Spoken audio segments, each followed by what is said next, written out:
into Let's Be Clear on a very hot day down in Akron at Firestone, the Bridgestone Senior Tour here. Billy Andrade joining me. Billy, thank you so much. We just finished up with a ProAm. We did. We're both sweating.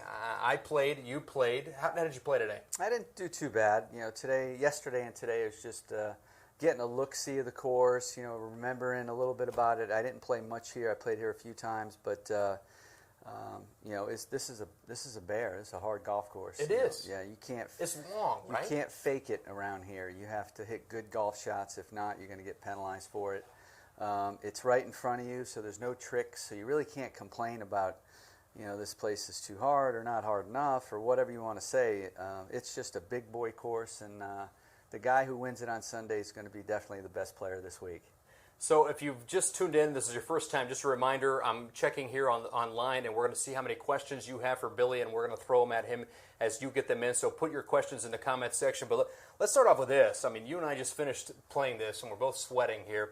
When you play a Pro-Am, which is what you just finished, right?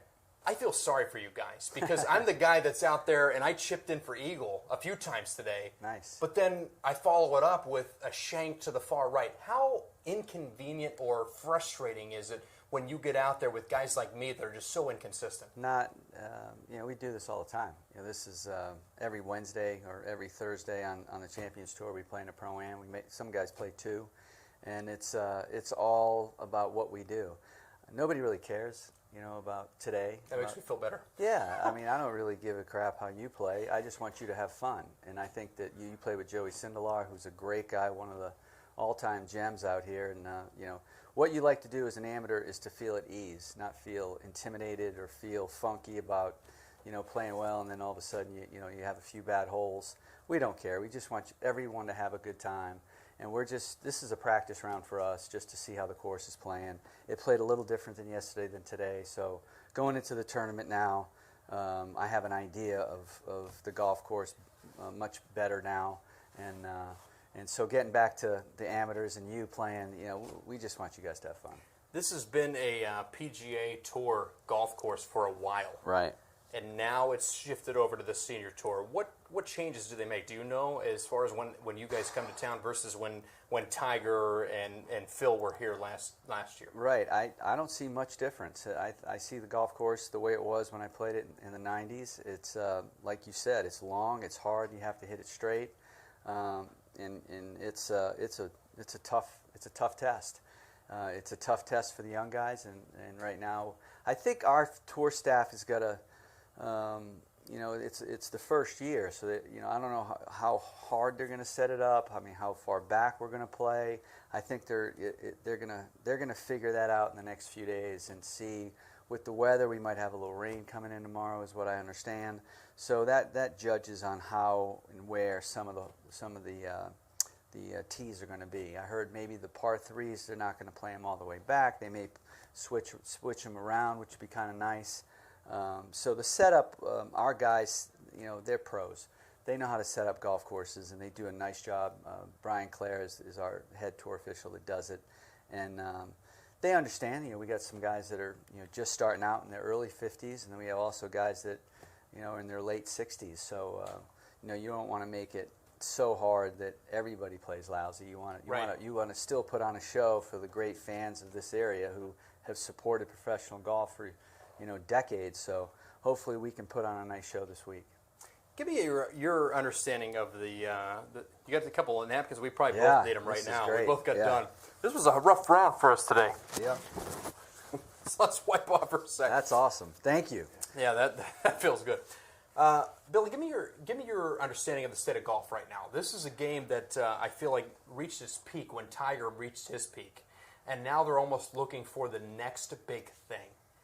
Is there a next big guy that's coming along, and do you think that it's kind of married the popularity to Tiger Woods? Well, I mean, he set a standard that's just, you know, something that no one ever thought would ever happen. And then everybody was like, is Tiger going to get back to where he was? Well, I don't know if that's going to happen because of his age and all that. But, yeah, these young players today are coming out. This kid, Matt Wolf, won last week. This Victor Hovland, his teammate from Oklahoma State, is another young kid that's come out that's going to hopefully be a world beater. you know, it takes maybe not every decade, maybe it skips a decade where somebody comes out and dominates. You know, Tiger's been at the pedestal, the head of it for so many years, and I think the state of the game is in a great place. I think we have more great players that are younger that are coming out that I just like to see them, you know, smile more, you know, and just enjoy it and understand that we're in the entertainment world here. You know, people are paying money to come through these gates to watch us play, and you know, I'm not trying to be the old crotchety guy here, but you know, a lot of times you watch the young kids play and you don't see a whole lot of looks like fun on their faces. We need entertainers. We need, you know, the guys that have fun when they do it, and some of these young kids do. And I think overall, your question you asked, I think golf's in a good spot. I think the game is, you know, we got a lot of young players that have done very, very well, and Spieth and Justin Thomas and Dustin Johnson and Brooks Koepka. I mean, you can go on with some of the, you know, this year's U.S. Open at Pebble Beach was just an unbelievable tournament to watch, you know, because we've all, as pros, have played there, and to see, you know, where some of these guys are hitting the ball, and to see how great the scoring was, and, you know, Gary Woodland coming through for his first major championship. So I think the game's exciting. I think these young players are fantastic. You know, last night I went to the All-Star game, was talking with John Smoltz, who's played a few times out here on our Champions Tour, and he was talking about the difference for him in baseball and seeing these young players today that are so much bigger than they were in the 90s when he played, and how all these kids don't have body fat, and they're just, you know, chiseled, and they're just specimens, and they're just incredible athletes. And that's turned over into golf. I mean, you look at Dustin Johnson and Brooks Koepka and some of these guys that, you know, they look like Hercules out there, and they can get the ball in the hole too. So that not only they hit it far, but they're still unbelievable players. So I think the game is at a good spot, and I think, you know, it's fun to watch. And, you know, now at my age, 55, we're out here with the old guys, but it's also fun to watch the young kids play. You kind of led me to my next question. Do you think people feel the pressure as golfers to not just be good at golf, but to be good entertainers now? Well, you know what? I think that's something that needs to be not maybe addressed by our tour staff with the younger guys, and be more accessible to doing stuff like this, and being, you know, what do they like off the golf course, not just robots. You know, some guys, you can't change their stripes, right? They are who they are. And then we just like to see some of these young kids come out and just enjoy what they're doing, and understand they're blessed, and you know, not take it for granted, because it's easy at a young age. You know, we were all there, I was there as long with everybody else, that you know, you just, not that you expect, but you know, you're good at it, and you think, well, you know, this is never going to end, and sometimes it does. And just you know, smell the coffee, smell the roses, smell whatever. Just understand that you're pretty damn lucky at what you're doing. Firestone Country Club has hosted the PGA Tour for a while now. Do you feel some pressure as the senior tour coming in as kind of, I don't want to say the silver medal, but they lost the PGA Tour, and you guys step in to try to put on a show for these guys this year? I think the pressure's not coming from us. The pressure's really coming from the fans of this area that have been spoiled for so long with you know, it started off in the 70s and the 60s with, you know, those made-for-TV events that started the game, and then the World Series of Golf came involved, and you know, then it changed to a world event. So the people of this area have been spoiled to seeing the best players of the world come here every year. So I just hope that, and all of us hope as players, that some fans come out and they watch us, and they understand that, you know, we're still pretty good too, and we can put on a good show. So if they come out, they're gonna see some incredible golf. The scoring in the golf out here on the Champions Tour is pretty amazing. And what guys are shooting is pretty amazing, and we do, even though we're old, have a lot of great players to you know, wrap yourself around. That, you know, hey, I remember watching this guy play when I was a young kid, and now I'm old, and so is he, and he's still doing it, and you know, so I think it's fantastic. I talked to a guy last night at the game who came out here and has been supporting this event. He said the people of this area are really, really into golf. Yeah. And we only get to do it a few months a year, correct, so we take it very seriously right, in Ohio. Right, and you have a place like this, like Firestone, that's just an unbelievable track, unbelievable facility. So we hope that some fans come out and watch us. Who's the most famous person you've golfed with? You played in a lot of Pro-Ams. I know you played with, Bill Belichick, Tom Brady, Bill Murray. Who do you golf with, and what do you remember? You got any good stories of some of these popular guys that we know that had a hard shank to the left that you had to try to coach through the round? I've been blessed. I've had a lot of great partners at Pebble Beach, and gotten to be friendly with a lot of these guys you've mentioned. I still go back to Arnold Palmer. He came up to my charity event that Brad Faxon and I have up in Rhode Island, the CVS Charity Classic. He came up 3 times. He was my partner. And just to have Arnold play at our course that we grew up on and help us raise money up there with our CVS tournament, those are the times, now that he's not with us, that you remember. Nicholas came and played. All the greats came and played. And to have those folks come to where I grew up, to my hometown, those are times that I'll never forget. I golfed with Joey today. He told me when I found out I was interviewing you to ask you about the Ruth Chris in Pittsburgh. Oh my gosh!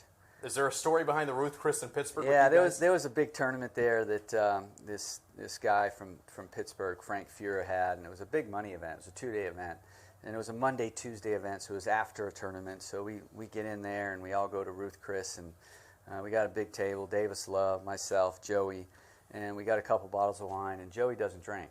Right. So Joey had a little, the wine that we got, that Davis got, was like really, really good stuff. And Joey had like a glass of wine. So then we go from there to the hotel to check in. And basically I had to check Joey in. I had to take his luggage up to his room. And I can't carry him.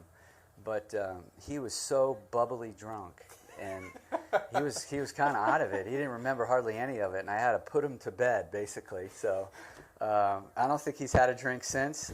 He says he's allergic to alcohol, and I truly believe it, because he was absolutely blottoed that night, and he didn't drink hardly at all. And I told him, I said, I got to say that you're an absolute gem, gentleman, one of the nicest guys I've ever met, a guy that I look up to. As a drunk, you're even nicer. I want to jump online here and get a couple of questions that we possibly get coming in. So here's a question for you. You were a professional golfer, and there's guys like me that come out and do this every once in a while on the weekends, and when we can, we got families to take care of. You golf on a lot of Pro-Ams. What's the biggest mistake you see amateurs make when they're out there and you're golfing with them? Well, I think there's a couple. I think one is that all amateurs think that we care about how they play, and we could give a shit how they play. We just want them to have a good time. So that's one. And two, most amateurs don't aim correctly. Most amateurs aim way right, and then they pull it to get it back in play. So their eyes lie to them. So to really work on your alignment and get somebody to stand behind you when you're playing for fun or on a range, and just try to pick some little spot out in front of you and to try to get the ball going down the right line. I think, like I said, I think most amateurs aim way right, and so when you're aiming bad, that means you're going to hit it offline worse. Right. Now, if you're aiming pretty well, you're not going to hit it that offline when you do miss. So I think that's probably the biggest thing I've seen. We don't know what the future holds, but looking ahead, are you hoping that this is kind of a staple on the senior tour? Oh, absolutely. We would love to come here for years and years to come. Like I said, this is a great market for us. The people here love the game. We have a lot of great champions. We have a lot of great legends that play out here, and I hope that we can put on a good show for everybody. You're here in Akron. You said you were up in Cleveland for the All-Star game last night. Give me your interpretation as an outsider. You're an Atlanta guy, right? Atlanta full-time. Grew up in Rhode Island. When you come into to a city like Akron or Cleveland, what do you think? What's your first impression of the cities? I think it's a lot like where I grew up in Rhode Island. You have a lot of, I grew up in a small town. Everybody kind of is from there. Where I grew up, it's, they eat, breathe, and die with the Red Sox, with the Patriots, with the Bruins, and I saw a lot of that passion last night at the All-Star game when the Cleveland Indians players would, come up to bat or whatever, get a standing ovation. Even the guy who played for Cleveland last year, Brantley, maybe? Yeah, Michael Brantley. Man, he got a standing ovation. He doesn't even play for for the Indians anymore. So the great appreciation, I think, and that's, you get that in, you really get that with the passion with Northeast, with the Northeast teams, Northeast places, and just being around here, just driving down the street and seeing little Italian restaurants, that probably it's a mom and pop operation. That's how I grew up. So it's loyal people. This golf course is kind of like, where I grew up in Rhode Island, tree lined, and you have to pay attention on the green. So this is my kind of place. So I really like it. Billy, I want to end with this. Let's say that I'm teeing off right now, because I know you hit it pretty straight, but I have a hard hook right, and there's some people over there. Can you tell them that, can you yell for? How do you yell for at them to let them know I hit it bad? Just say, get the hell out of the way. For right? Because Will is hitting, not me. Billy, thank you so much. Yeah, we appreciate it. We thank you for tuning in to Let's Be Clear. Okay. Boy, that's a greenhouse, right? Holy moly. That was awesome.